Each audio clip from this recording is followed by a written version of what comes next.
33. El herradero. Relumbrón era hombre de a caballo, es decir, de esos elegantes que la echan de rancheros y de conocedores de los buenos caballos, que montan vistosamente ataviados con su calzonera de paño fino pegada a la pierna y cerrada en los costados con una serie de botones de plata, su chaqueta larga de color oscuro, su ligero sombrero jarano, blanco, con toquillas negras en forma de culebra enroscada, con la cabeza de oro, los ojos de brillantes y la cola de plata, la reata en los tientos, la espada con una fina cubierta de cuero labrado, bien colocada entre el arción y debajo de la pierna izquierda. Nada iguala a este tipo singular de caballeros, exclusivamente mexicanos. El caballo, de no muy alta estatura, de un corte finísimo, de cabeza pequeña y de ojos chispeantes y vivos, de cola recta y bien provista de cerdas finas, de manos de venado, con una pezuña que parece de acero bruñido y una boca que obedece al amor toque de las riendas. Ni el caballo de carrera inglés, ni el soberbio andaluz, ni el pesado normando se le parecen ni le igualan. Cada una de estas especies tiene su belleza y su utilidad relativa, pero ninguna de ellas es comparable a la raza de los buenos caballos mexicanos, adiestrados también de una manera particular para los ejercicios del campo. Los arneses, finos y bien hechos con gusto, tampoco tienen comparación ni con la pesada silla de los árabes o la española, que se le asemeja, por más que debajo, encima y por todas partes se adorne con bordados y terciopelo de colores chillantes, ni con el albardón inglés, en el cual está el jinete tan inseguro que casi no resiste un movimiento irregular y repentino del caballo.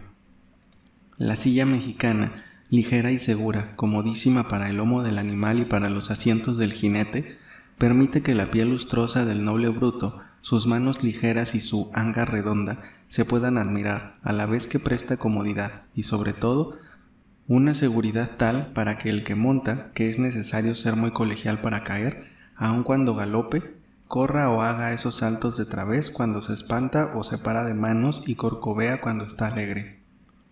Esos hombres de a caballo que abundan en los paseos de la capital y que, en efecto, pagan a peso de oro los más hermosos caballos de las haciendas del interior, suelen echar una mangana con facilidad, colear un toro y tirarlo, cuando no es muy pesado. Se sostienen bien en la silla y son un bello y variado adorno en Bucareli, galopando al lado de las elegantes carrozas, pero están muy lejos de igualar en destreza, en gallardía y en fuerza a los verdaderos rancheros del Jaral, del Mezquital y Tierra Fría. Rafael Veraza, el paje favorito del duque de Wellington, a quien ya conocen nuestros lectores, que era no solo un hombre de a caballo, sino una especie de centauro, se deshacía en elogios por los caballeros de que hemos tratado de dar idea en pocas líneas, y jamás usó otro traje ni cabalgó más que en caballos mexicanos y con los arreos mexicanos que por su experiencia contribuyó mucho a perfeccionar. Relumbrón, si no era un tipo acabado, hacía buena figura en la Alameda, donde concurría todos los días a las primeras horas de la mañana, paseando y platicando con muchos personajes distinguidos que tenían la misma costumbre. En la época de que vamos hablando, montaba a caballo no solo por paseo, sino por concluir lo más pronto posible los muchos asuntos que tenía que arreglar antes de que se celebrase la feria de San Juan de los Lagos. Parece que no tenía que buscar a la casualidad o a la fortuna, porque estas dos deidades, si es que son dos, salían a su encuentro. Regresaba al tranco por la calle de San Andrés a cosa de las 10 de la mañana, para estar en su casa a esa hora, pues lo estaba esperando don Moisés, cuando sintió que una varita de membrillo le tocaba el sombrero. Volvió la cara y se encontró que era Pepe Cervantes, que venía también a caballo de los potreros, donde tenía unas yeguas y algunos caballos escogidos precedentes de la hacienda del Saúz y que había comprado pocos días antes. «Aprovecho la ocasión, coronel», le dijo Cervantes tendiéndole la mano, «para invitarlo a que el domingo en 8 vayamos a pasar el día a la Grande. Tenemos feria para arrar algunas reses, potros y yeguas. Usted es no solo aficionado, sino muy diestro para la cola y la mangana, y tendrá ocasión de lucirse y de enseñar a los vaqueros de San Servando de Tlahuilipa que también los catrines de México sabemos algo de campo. Almorzará usted en la casa una buena barbacoa y beberá el magnífico pulque que me ha ofrecido mandar Manuel Campero. Y si no es usted aficionado, no faltarán unas botellas de Chateau Maju o de la viuda Clicquot. Relumbrón aceptó con entusiasmo la invitación de Cervantes y le aseguró que no solo no faltaría, sino que se permitiría ir el sábado en la tarde para madrugar el domingo y dar un paseo por el encantador Molino de las Flores y estar listo para probar fortuna en los ejercicios campestres, en los que confesaba no podía competir con su buen amigo. Así continuaron departiendo y caminando muy despacio lado a lado hasta la Plaza Mayor, donde cada uno tomó el rumbo de su casa. La ocasión se le venía a las manos. Hacía días que buscaba Relumbrón la manera de reunir a la gente de bronce, hacerse conocer de ella e imponerse como su protector, o más bien dicho, como su jefe. Pero era necesario que esto fuese, naturalmente, como por casualidad, sin manifestar pretensiones ningunas, sin humillarse hasta solicitar la cooperación de la gente ordinaria y desalmada, superior a él en valor y audacia, pero muy inferior en nacimiento, condición y situación social. Daba vueltas y vueltas este pensamiento en su cabeza y no llegaba a combinar ningún plan que fuese de su entero gusto. La invitación de Pepe Cervantes le proporcionó la solución. En las haciendas y en el pueblo se encontraría necesariamente la flor y nata de los valentones y de los salteadores de camino real, no solo del Valle de México, sino del interior, pues para hombres de esa clase 40 o 50 leguas no es nada, y de un galope, como ellos dicen, salvan grandes distancias por tener el placer de concurrir y lucirse en un coleadero y en una corrida de toros. El capitán de rurales era hombre a propósito para darlo a conocer como un gran personaje, muy poderoso para salvarlos en caso ofrecido de cualquier mal paso. Él, por su parte, se dejaría querer, se arriesgaría, en unión de Pepe Cervantes, a echar unas cuantas manganas a las yeguas y a levantar la cola de un becerro, y con esto y pagar el pulque y las enchiladas a los indios y rancheros, ya tenía de pronto lo bastante para ser conocido y respetado de toda esa gente que se paga mucho de las atenciones y de la amistad de los señores ricos que se familiarizan con ellos. Evaristo sería el jefe visible de toda esa turba de desalmados que iba a arrojar a la sociedad trabajadora y pacífica, y él, el jefe misterioso e invisible, detrás de su lujo y de su grandeza relativa, movería no las pitas, sino los alambres duros que tendría con una mano firme. Con la actividad que le era genial e impulsado con la monomanía del robo, no perdió tiempo, hizo venir a Evaristo de la montaña, conferenció largamente con él, diciéndole, en lo que le convenía, sus planes y ocultándole todavía su verdadero designio e invitándolo a que, con la mayor parte de sus rurales, asistiese a la feria de Tepetlaxtoc y reclutase allí cuanta gente creyese necesaria para formar 2 o 3 cuadrillas, que podían servir alternativamente de soldados o de caballeros errantes, que recorrerían el país según conveniere. Los que voluntariamente quisiesen aceptar la honrosa carrera que les proponía, tendrían parte en las utilidades, y entre tanto él les pagaría a razón de 1 peso diario con tal que se presentasen montados y armados. Evaristo recibió con entusiasmo la conferencia de Relumbrón, aseguró que la mitad del camino estaba andado, que concurriría no solo al pueblo, sino a la hacienda grande, pues conocía al amo don Pepe y tendría mucho más gusto en hacerle una visita. «Descanse usted, mi coronel», le dijo Evaristo al concluir la conversación que había tenido lugar en la calzada de la Tlaxpana. «Tendrá usted 2 cuadrillas compuestas de muchachos de primera fuerza. Tengo ya nuevos reclutas, entre ellos un José Gordillo, antiguo mozo de la hacienda del Saúz, que vale la plata, y ese nos servirá de capitán para la gente que vaya por el interior, que es muy socorrido, hasta el domingo, mi coronel». Relumbrón y Evaristo se separaron muy contentos el uno del otro y entendidos perfectamente, sin mayores explicaciones del papel que cada uno tenía que representar en la mentada feria de Tepetlaxtoc.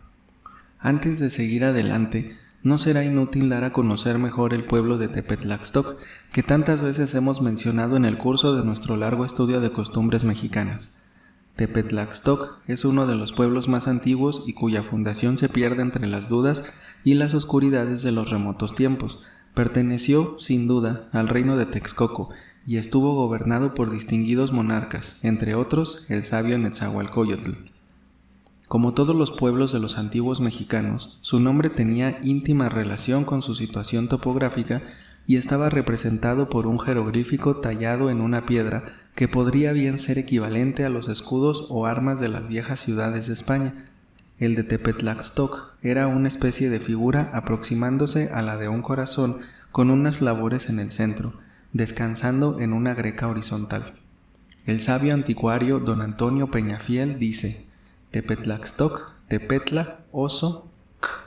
El jeroglífico parece incompleto para dar las radicales tepetl, cerro, tepetla, serranía, o tepetlaltl, tepetate, roca volcánica, pues se compone de patlat, estera, debajo del signo fantástico ostolt, cueva, caverna y también tribu.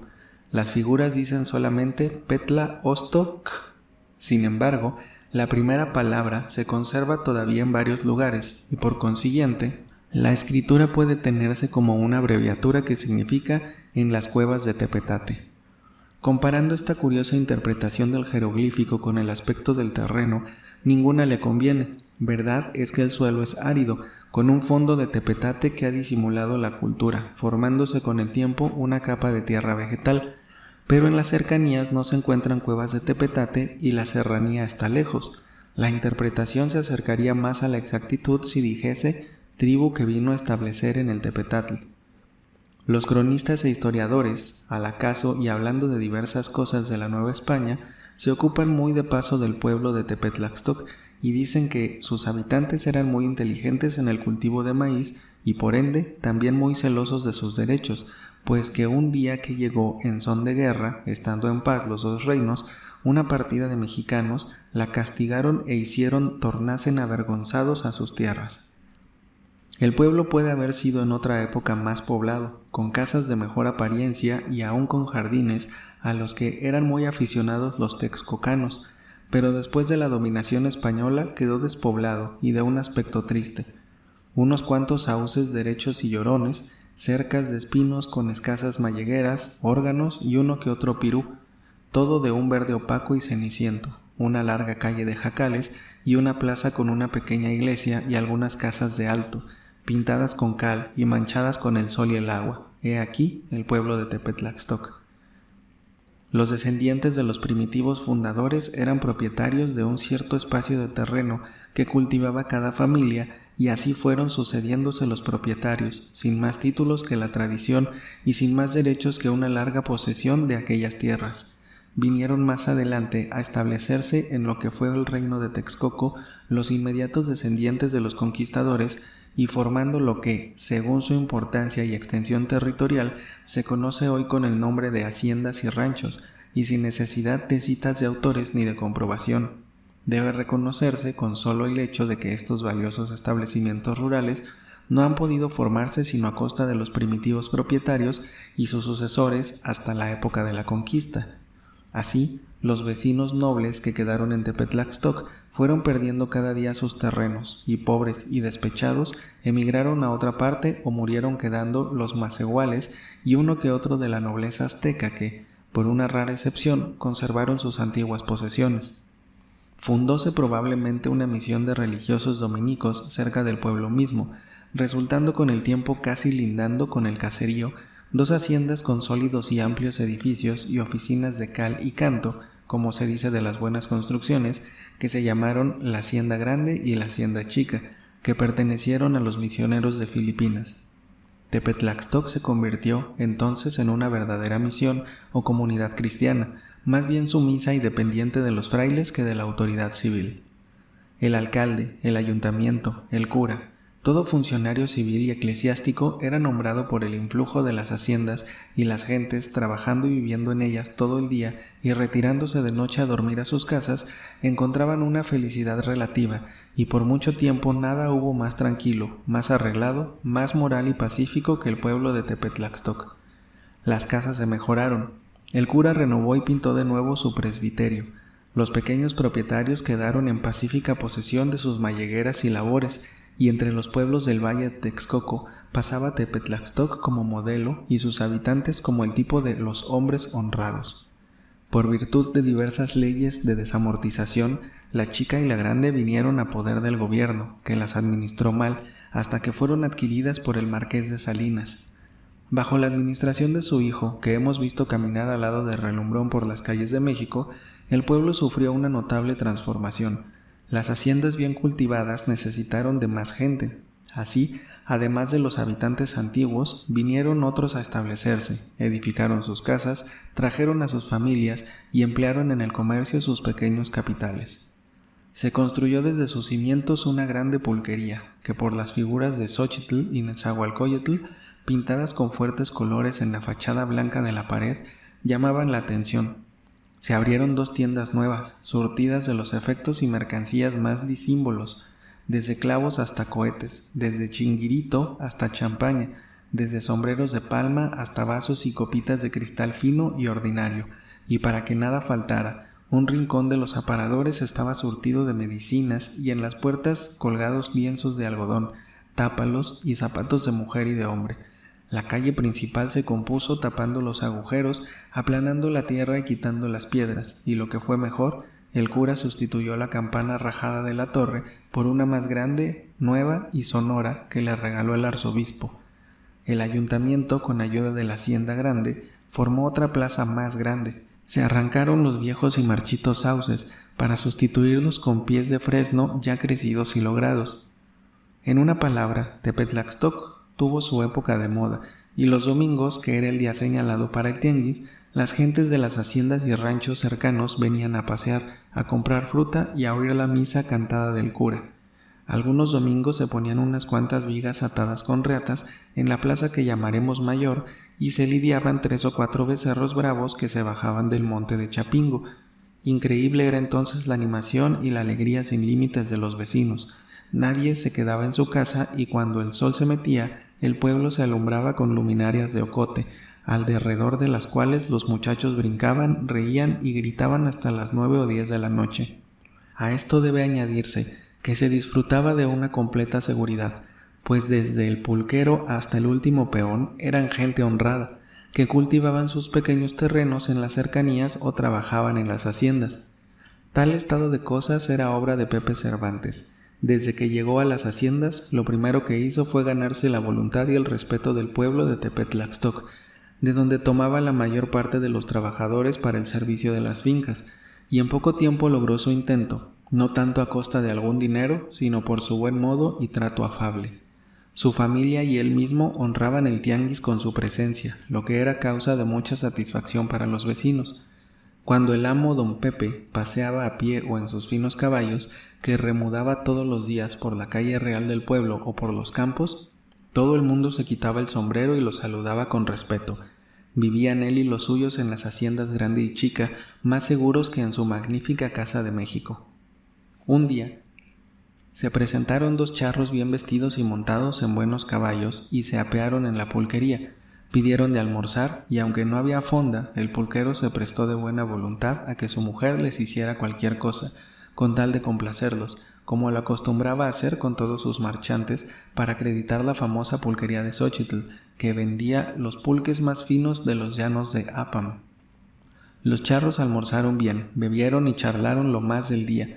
A la tarde, al ajustar la cuenta, armaron camorra con el pulquero, salieron a relucir las espadas y los puñales, pero en vez de sangre, el negocio concluyó por hacerse dueños del establecimiento, mediante una cierta cantidad de dinero que muy religiosamente pagaron al día siguiente. El antiguo y honrado pulquero se fue a Texcoco y los nuevos propietarios se instalaron inmediatamente, mandaron borrar de la pared las históricas imágenes de Xóchitl y de Nezahualcóyotl, pintando la pared de colorado y construyendo un cobertizo contra la pared. Fue en esta pulquería donde robaron a Evaristo sus pistolas y su jorongo, quien había de decirle que más tarde sería casi el amo de esos mismos pulqueros y de los temerarios que sucesivamente vinieron a habitar el pueblo. Desde que cambió de dueño la pulquería, venían, quién sabe de dónde, hombres de a caballo de mala traza, pasaban bebiendo y disputando hasta la tarde, en que se retiraban unos mientras otros se quedaban a dormir, y a la madrugada desaparecían. Los escándalos y riñas iban en aumento, pero el alcalde, por miedo, no se atrevía a tomar ninguna providencia, ni aun a avisarlo al prefecto de Texcoco, y con esta tolerancia aumentó la concurrencia de esta gente sospechosa que se fue estableciendo, como una nueva colonia de ociosos y desalmados, mientras fueron uno a uno emigrando los antiguos vecinos, ya a Texcoco, ya a las haciendas donde había ranchería o real, como dicen por la tierra caliente. Cuando Pepe Cervantes se apercibió de esta peligrosa transformación, ya no tenía remedio y no encontró más arbitrio que armar a sus sirvientes, reforzar las puertas de entrada y de los corrales, establecer una vigía en las noches y tomar cuantas precauciones aconsejaba no el miedo, sino la prudencia. No obstante esto, atravesaba en su mejor caballo y sin armas el pueblo, visitaba las labores y era recibido por los que lo encontraban con las mismas muestras de consideración y de respeto. «Buenos días o buenas tardes, amo don Pepe», le decían quitándose el sombrero los nuevos vecinos de fisionomías hoscas y patibularias, y lo dejaban pasar sin inquietarlo, aun en las horas peligrosas del crepúsculo. Cervantes correspondía al saludo y paso a paso atravesaba entre ellos. A ocasiones lo acompañaban hasta la puerta de la Grande. Una noche en que, sin duda supieron que se había quedado en México y que la familia estaba sola, se desprendió un grupo de 5 o 6 hombres que estaban a caballo en el cobertizo de la pulquería y a galope se dirigieron a la hacienda. La puerta estaba ya cerrada y el vigía, que sintió el galope mucho antes de que llegasen, avisó a Manuelita, no obstante que ya dormía.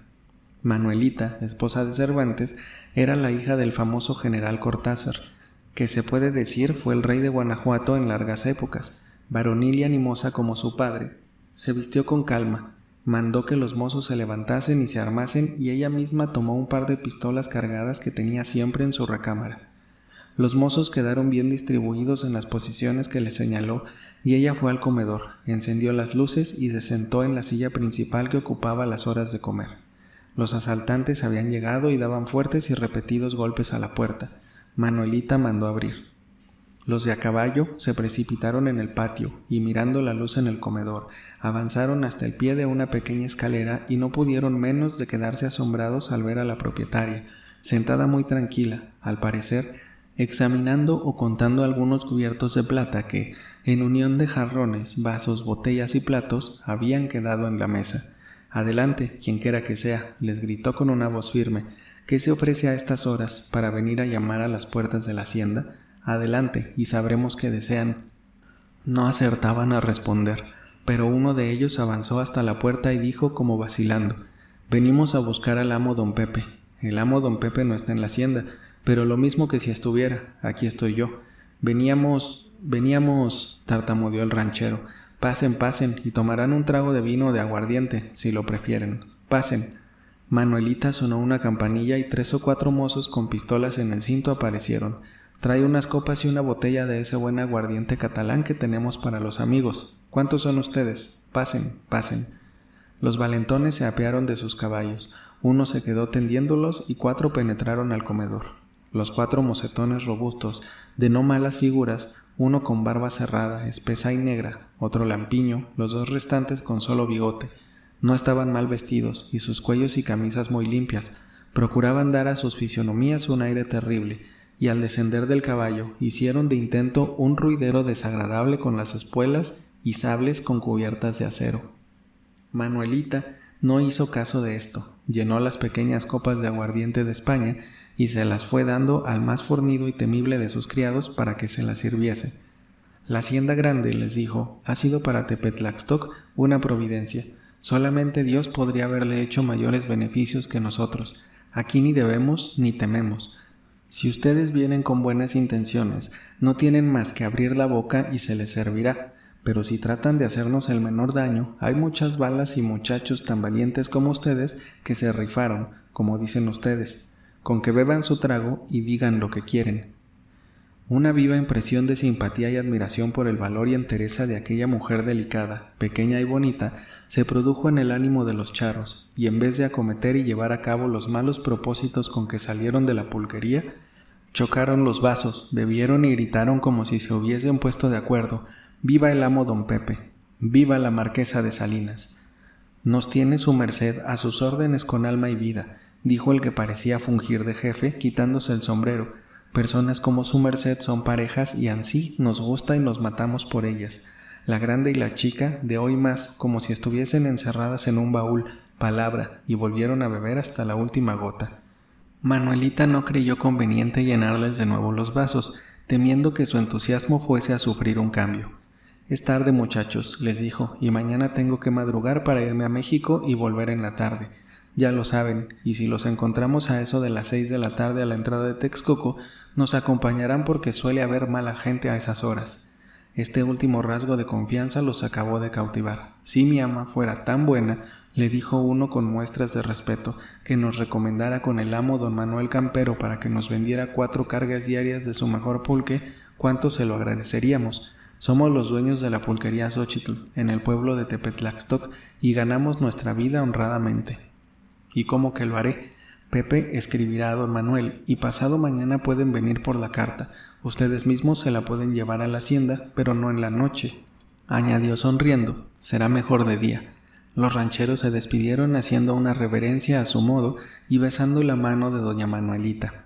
Ninguna sospecha causó a Cervantes el lance cuando se lo refirió al día siguiente a su esposa. La conocía demasiado y sabía que, como su padre, no temblaría delante de un escuadrón que viniera a hacerla pedazos. Hiciste bien en abrirles la puerta. A esa gente se le debe tratar así o matarla, pero vale más no tener enemigos. No obstante que Cervantes considerase sus fincas a poco más o menos seguras después de este suceso, observaba que día por día el pueblo de Tepetlaxtoc cambiaba de aspecto, que los viejos habitantes que él conocía desaparecían y eran reemplazados por otros, cuyas figuras no decían nada bueno en su favor, y que no tendrían acaso los sentimientos quijotescos de los pulqueros, que al fin eran jóvenes y tenían ciertas proporciones para vivir, y según se habían informado, eran 2 de ellos hijos del administrador de un ingenio de Tierra Caliente y los otros 2 parientes de un tendero rico de Cuernavaca. No hay necesidad de decir que les dio la carta de recomendación para el amo Campero y que con las cargas de pulque finísimo que les compraban la taberna de Xochitl se convirtió en un magnífico negocio. Cuando Cervantes supo que Vaninelli había organizado una fuerza de rurales y dado el mando a un hacendado del monte, creyó que la mala gente de Tepetlaxtoc concluiría por abandonar el país dejando tranquila la comarca, alarmada con la presencia de tantos hombres sospechosos, siempre armados y bien montados, ocasionando escándalos en las pulquerías, entrando a los corrales a sacar caballos, apaleando a los indios, obligándolos a que les llevasen barcinas de paja al pueblo y pagándoles lo que les daba la gana, pero no tardó en convencerse de que el remedio había sido peor que el mal. La presencia de Evaristo en Tepetlaxtoc, en vez de corregir, alentó a los valentones y los autorizó a cometer más desmanes.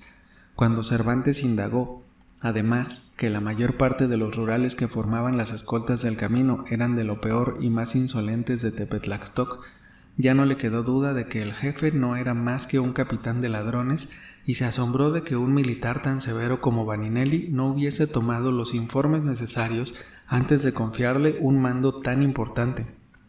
Conformóse en esta opinión cuando Evaristo, con su escolta, hizo una visita en la hacienda.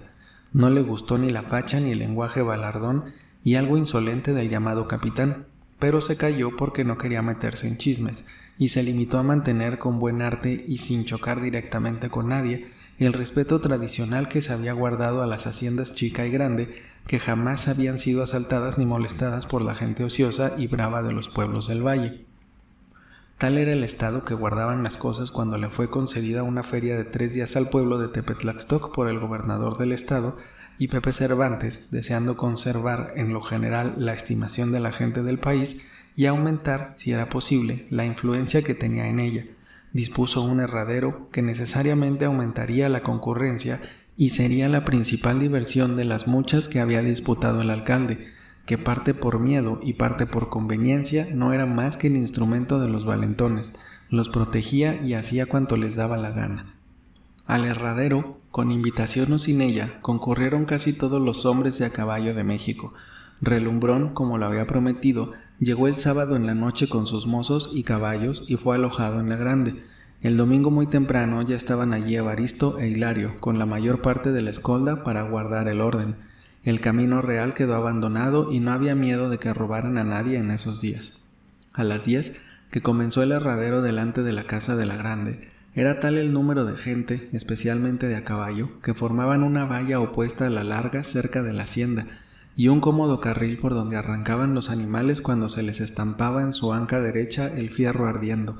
Se les soltaba y partían como demonios dando saltos, bramando de dolor y proporcionando a los coleadores el seguirlos hasta la puerta del corral, donde lazaban otras bestias y las traían al lugar del sacrificio.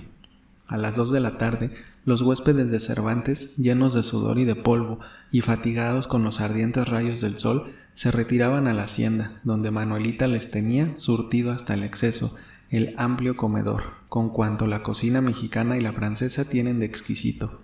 A las 4, toda la gente se dirigía a los toros del pueblo. En la plaza mayor de Tepetlaxtoc se habían formado con vigas y tablones una amplia plaza de toros.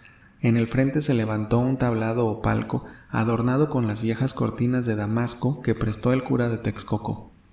En ese tablado presidía Manuelita, rodeada de muchachas de las familias principales de Texcoco que fueron invitadas, a su derecha la mujer del alcalde y a su izquierda el alcalde mismo, vestido de chaqueta y pantalón de paño negro. No dejaba de estar vistoso el grupo, pues entre las muchachas, muy aseadas y vestidas en lienzos de caprichosos dibujos y colores chillantes, había algunas muy bonitas y todas contentas, riendo y luciendo con este motivo sus dentaduras blancas.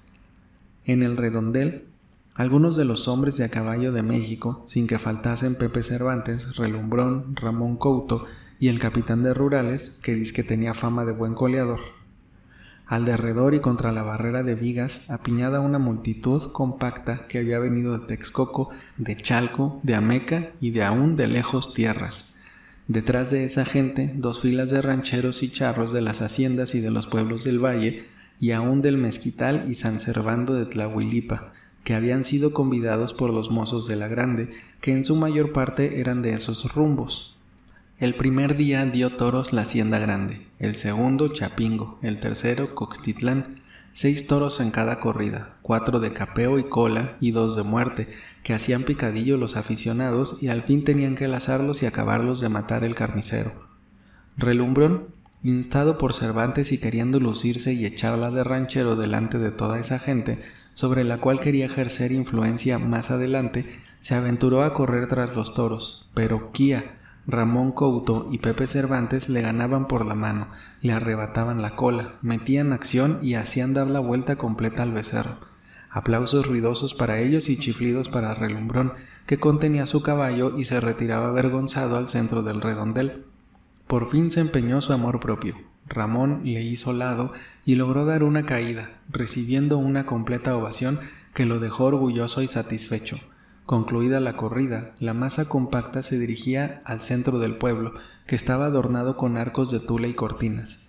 En la calle principal había puestos de comida, de naranjas, jícamas y cacahuates, de charamuscas y pepitorias, de bebidas fermentadas y aguas frescas, y todo esto bajo la bóveda de azul brillante del cielo, los rayos ardientes del sol y nubes de polvo menudo y calizo que levantaba un viento caliente del sur y penetraba hasta la garganta. La pulquería de Xochitl era la más concurrida, y allí, en esos días, se reunió la flor y nata de la gente de bronce.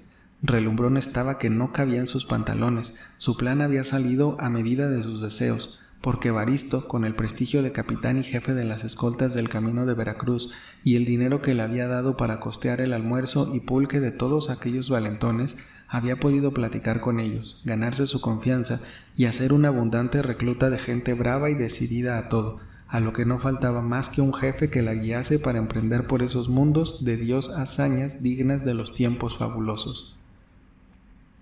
El tercer día fue el más solemne y concurrido. Vinieron de México las marquesas de Vallalegre, las condesas de Regla, las de Santiago, las de Guardiola, toda la nobleza y parentela de Pepe Cervantes y además infinidad de varilleros con sus papeleras surtidas de espejitos, bolitas de hilo, botones, alfileres, agujas y otras chucherías.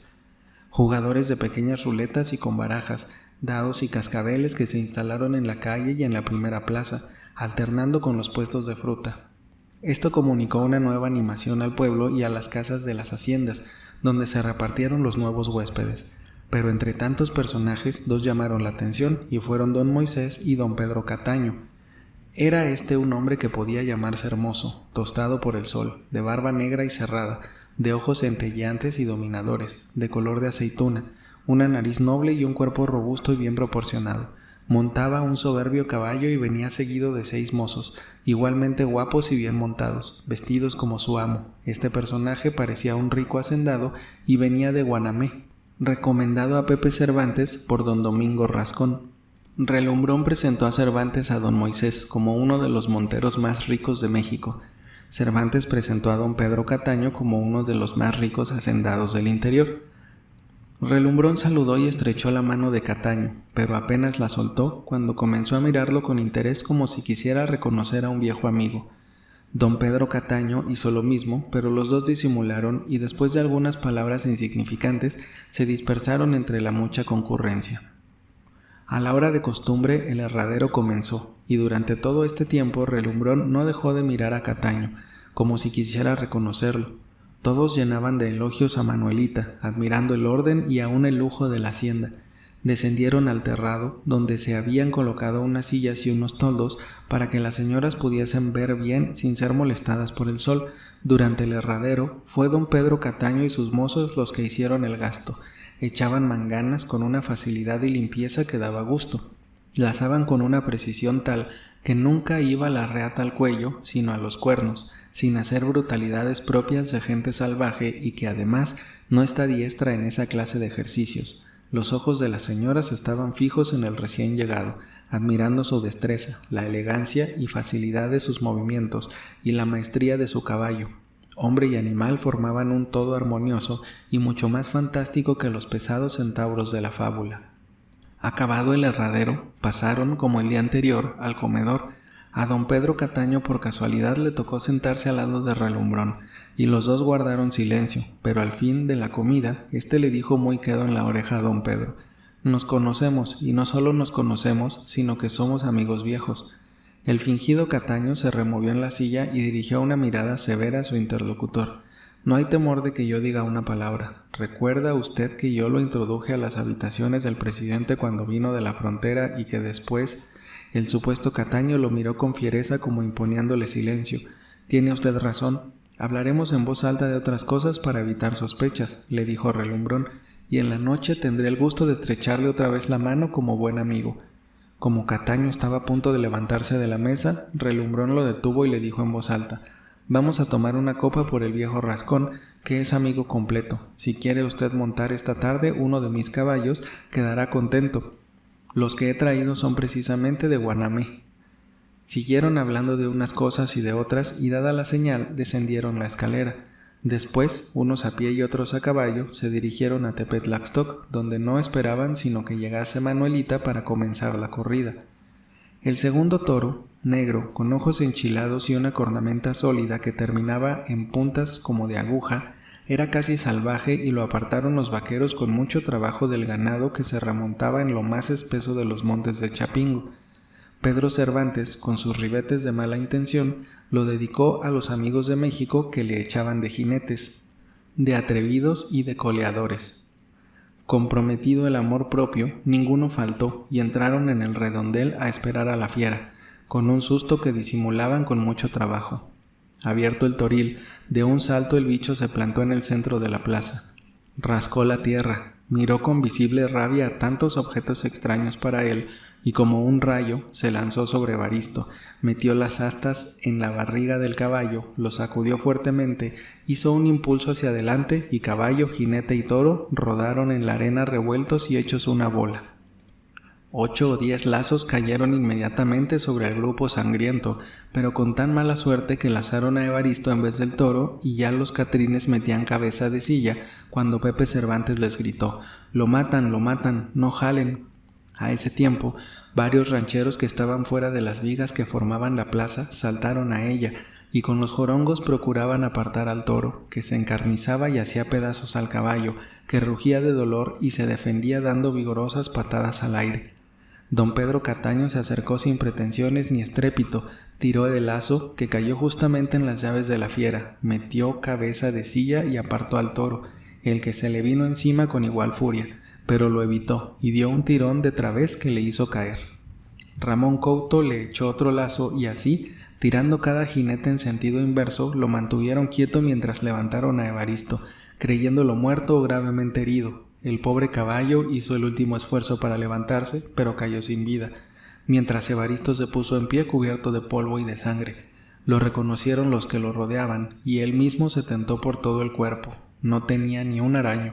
Le volvió el alma al cuerpo y comenzó a echar fanfarronadas, asegurando que si no hubiese estado descuidado, habría seguido al becerro, y agarrándole la cola le habría dado una buena caída para quebrantarlo. Pepe Cervantes tuvo la prudencia de disponer que un animal tan puntual y salvaje volviese al corral y saliese otro en su lugar, con el cual, que era más bien correlón que bravo, se desquitaron los catrines de México. Evaristo se empeñó en salir a la plaza en otro de sus mejores caballos y logró coger la cola y darle una caída redonda, recibiendo estrepitosos aplausos de la multitud que estaba afuera, agrupada contra las barreras. Concluida la función, Manuelita condujo al jardín de la hacienda a las visitas que habían venido en mayor número ese día, y los catrines de la capital quedaron dentro de la plaza comentando los sucesos de la tarde, ponderando cada uno las cualidades del caballo que montaba, haciendo experiencias de cuántas varas rayaba y dándole caballazos para probar lo bien que acometía su corcel con solo alzarle la rienda. Evaristo, lleno de orgullo con los aplausos que había recibido de la mayor parte de los valentones del pueblo y de su escolta, encarándose con el fingido don Pedro Cataño, le sostenía con cierta jactancia que su caballo no era capaz de competir con el suyo en fuerza y en mañas para los caballazos, y que en una lucha con espada en mano tenía la seguridad de matar a su contrario o de derribarlo antes de que pudiese ofenderlo. «Manos a la obra», contestó don Pedro sacando su espada. «Aquí tenemos testigos y jueces que sentenciarán cuál de los dos caballos se acomoda más y es más diestro». «Con espada no», le interrumpió Cervantes. «Alguno de los dos puede lastimarse, y me sería muy sensible que sucediese esto en mi casa, como quien dice.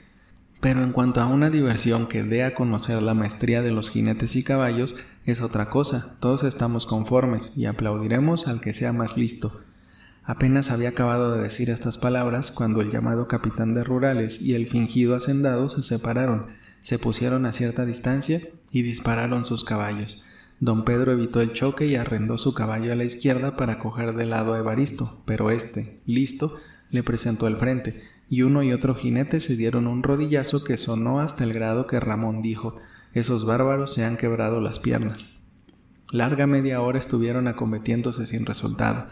La verdad es que los dos eran diestros y buenos jinetes, y los caballos les ayudaban a esta lucha en que parecía que tomaban parte, animados también de los sentimientos de enojo y hasta de furia que ya tenían los jinetes. La gente, que se había dispersado, volvió a reunirse para presenciar esta diversión que no estaba anunciada en los carteles que había mandado imprimir y circular el alcalde, y ya aplaudían, ya silbaban al que lograba alguna ventaja y disparaba con más atrevimiento su caballo. Caballos y jinetes, chorreando el sudor, echando, bestias y hombres espuma sanguinolenta por la boca y lanzando los segundos maldiciones en cada lance frustrado, ya no podían más y estaban a punto de cesar, sin que la victoria se decidiese. El fingido don Pedro Cataño pareció por un momento que huía. Evaristo lanzó una de esas carcajadas ordinarias y burlescas y se alzó la lorenzana, disponiéndose a seguir a su ya derrotado enemigo, cuando éste gobernó rápidamente a su caballo, le prendió las espuelas, le alzó la rienda y el animal, dando un salto como para salvar un foso de 3 varas, fue a caer con todo su peso sobre Evaristo y habiéndolo cogido de costado, el capitán de rurales y su caballo dieron en el suelo un tremendo golpe. Gritos y palmoteos celebraron por más de un cuarto de hora la hazaña de este campeón del interior, que por primera vez veía con admiración toda esa gente de a caballo que se había reunido en la feria de Tepatlaxtoc. Don Pedro Cataño se quitó el sombrero y saludó a la concurrencia. Pepe Cervantes y los catrines de México rodearon al falso Cataño, le estrecharon la mano y lo colmaron de elogios. Relumbrón le ofreció desde luego 1000 pesos por el caballo, y Manuel Campero añadió que cuando quisiera deshacerse de él, no tenía más que enviarlo a su casa y recibir 1500. Relumbrón añadió que él daría hasta 2000, y en estas y en las otras nadie se había acordado de Evaristo. Caballo y jinete estaban tendidos en la tierra sin movimiento. Cataño fue el primero que se apeó, dio su caballo a un criado para que lo paseara y fue a levantar a Evaristo, que no tenía más que el susto y un poco adolorida la pierna derecha y la espalda. El caballo se levantó manqueando. Ramón Couto y Pepe Cervantes condujeron al capitán de rurales a una pieza de la hacienda. Le dieron ellos mismos una fricción de chinguirito, le jalaron las piernas y los brazos y le acomodaron los huesos a usanza de los coleadores, y el famoso caballo fue a la cuadra, donde los mozos le untaron los encuentros con pencas de maguey asadas. Aconsejaron a Evaristo que se acostara y reposara un par de horas, y luego todos en bola y armando jácara salieron a recorrer el pueblo de Tepetlaxtoc, confesando que entre las diversiones de la feria ninguna había sido mejor que el improvisado torneo entre el ranchero de Guanamé y el capitán de rurales. El pueblo todo, desde el alcalde hasta el último peón, no se ocupaban más que del pleito de chanza entre los dos capitanes, pues suponían que Cataño era capitán. La opinión se dividió y en tanto que los soldados de Evaristo y los valentones que habían sido cómplices en sus robos en el camino de Río Frío lo proclamaban como el más valiente e invencible a pesar de los porrazos que había recibido, otros, imparciales e independientes, decían que en el valle de Texcoco, sin agravio del amo don Pepe, jamás se había visto un hombre igual al capitán Cataño. Quizá nuestros lectores habrán ya reconocido en el falso Pedro Cataño a nuestro antiguo conocido Juan Robreño, a quien dejamos moribundo en Mascota, a consecuencia de la bala disparada por el único fusil cargado de uno de los soldados que formaban el cuadro para fusilarlo, y recordarán también que el cabo Franco lo encomendó a los cuidados del anciano cura del pueblo, que por lo visto cumplió bien su cometido. Relumbrón pensó que era necesario, a toda costa, hacerse de este proscrito, de este fusilado por desertor al frente del enemigo, de este muerto vivo, que debería estar lleno de ira y de venganza contra la sociedad y contra unas leyes que habían ejercido contra él crueldades tan terribles como las de la Inquisición en los tiempos antiguos, y él, hombre de mundo, cortesano y rico, no se equivocaba en tan probables apreciaciones, y se proponía sacar todo el partido posible de este hombre anómalo que no tenía más alternativa que el suicidio o la venganza y el crimen. Tan luego como se presentó la oportunidad, se apoderó Relumbrón del brazo de Juan y piano, como distraído y platicando, salieron a las afueras del pueblo. Por más que tenga curiosidad, no quiero preguntar a usted nada, ni que me cuente sus extrañas aventuras. Lo que deseo es que acepte mis amistosos deseos de servirle en todo lo que pueda. No debe usted tener ya duda de que lo he reconocido y que estoy hablando con el bizarro teniente coronel don Juan Robreño. Cuando leí el parte que publicó el periódico oficial de que había usted sido fusilado, no lo quería creer. Imposible me parecía que Vaninelli hubiese matado fríamente a un amigo, y me sospeché que había cerrado los ojos para que usted escapase, y por eso no me causó asombro cuando me fijé en sus facciones, el encontrarlo vivo. Robreño iba a responder alguna cosa a Relumbrón, pero éste le cortó la palabra y prosiguió.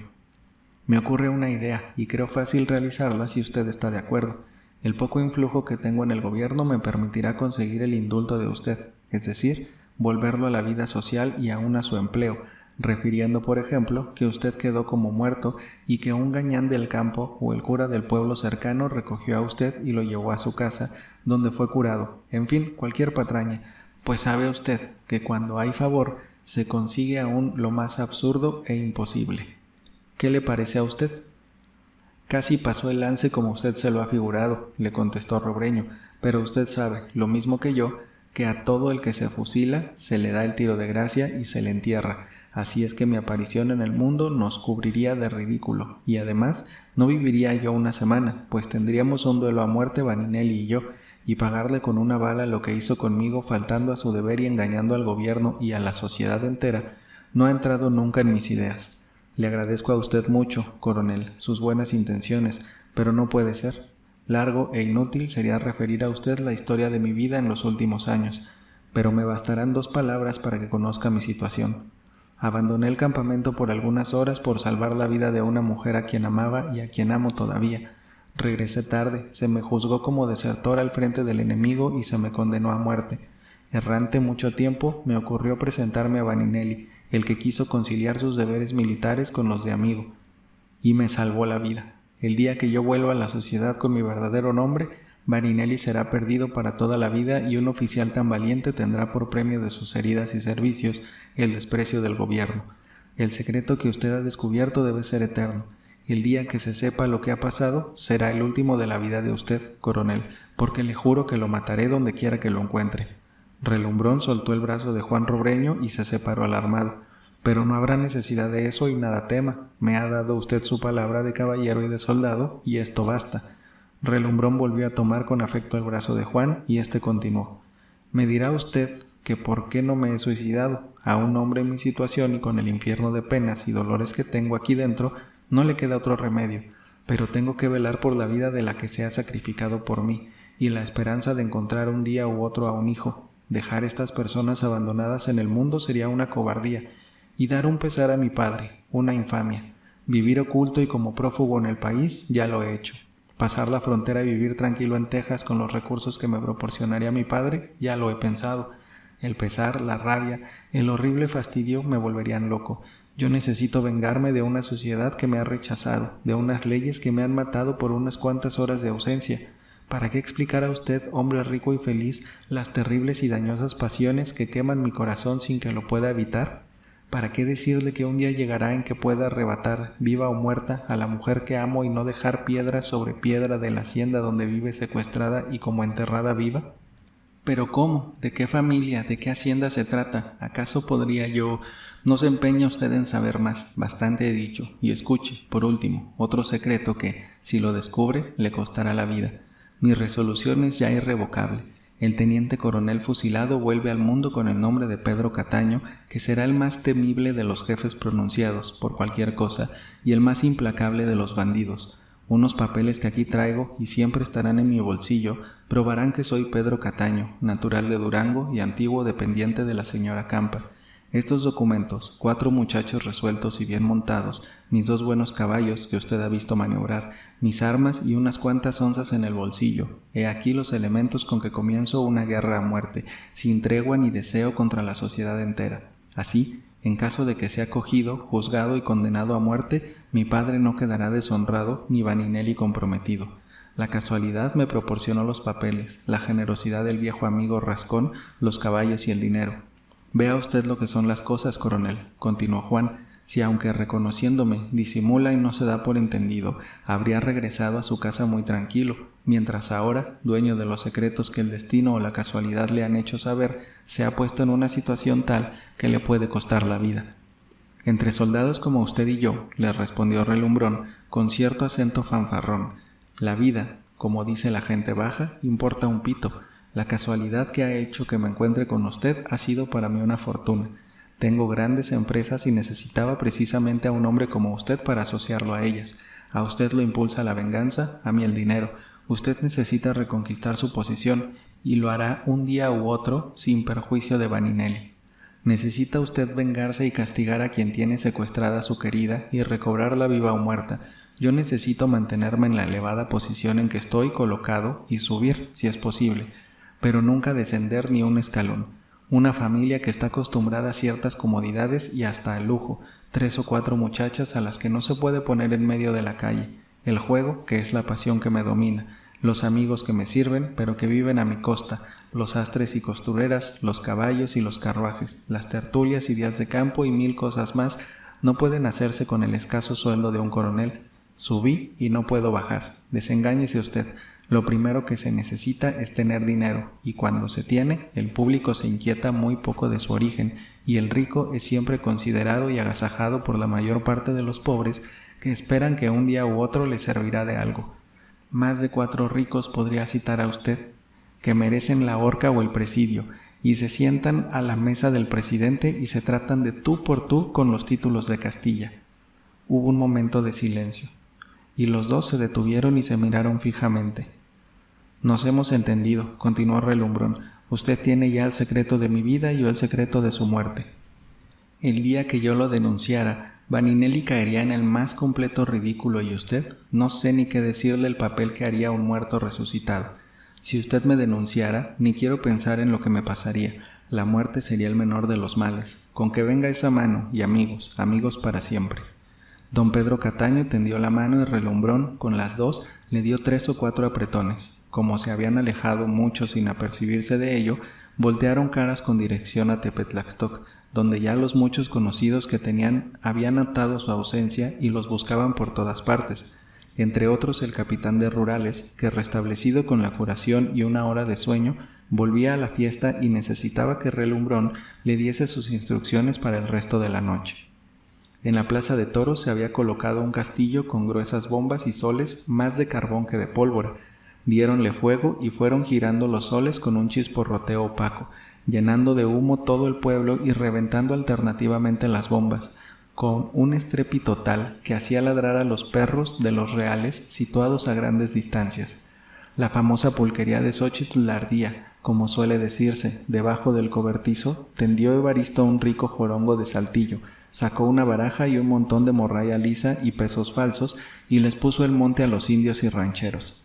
Sentados en la banca de piedra, 3 ciegos rascaban 2 bandolones y un guitarrón, y los valentones ya se acercaban y se ponían en cuclillas alrededor del jorongo de Evaristo y apostaban dinero a puños, recogiendo si ganaban pesos falsos y moneda lisa. Ya taconeaban en unos tablones y haciendo mudanzas frente a las inditas de razón o a las mujeres que habían ido de los pueblos de valle a gozar de la gran feria. En las calles, luminarias, toritos bailando y echando chispas y cohetes al son de una chirimía y un tamboril.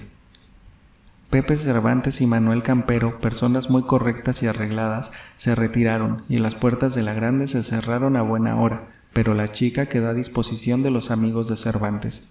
Don Moisés, con sus achichincles, se instaló en el comedor y puso una burlotita con oro y plata, no tardando en acudir algunos hombres de a caballo de México y los tenderos y gente riquilla de los pueblos.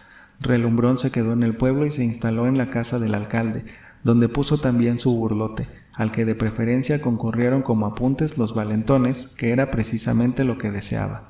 Don Moisés, seguramente con su baraja mágica, desplumó a todos los apuntes, mientras Relumbrón se dejó ganar por el alcalde y los valentones el montón de plata y algunos escuditos que tenía delante. Se bebió, se bailó y se jugó toda la noche. Al día siguiente el pueblo de Tepetlaxtoc tenía un aspecto de desolación y de tristeza, como si una banda de cosacos hubiese entrado en la noche anterior a robar y a degollar a sus habitantes. Las casas cerradas, la plaza y las calles solitarias, llenas de basuras y de huesos de pato y de gallina que devoraban con furia los perros callejeros. Uno que otro indio tlachiquero, con su cuero y su acote cargado en las espaldas, trotaba con dirección a la loma a raspar los magueyes, y la aguda campana de la iglesia llamaba a la misa, que el cura no dejaba un solo día de decir en cuanto salía la luz.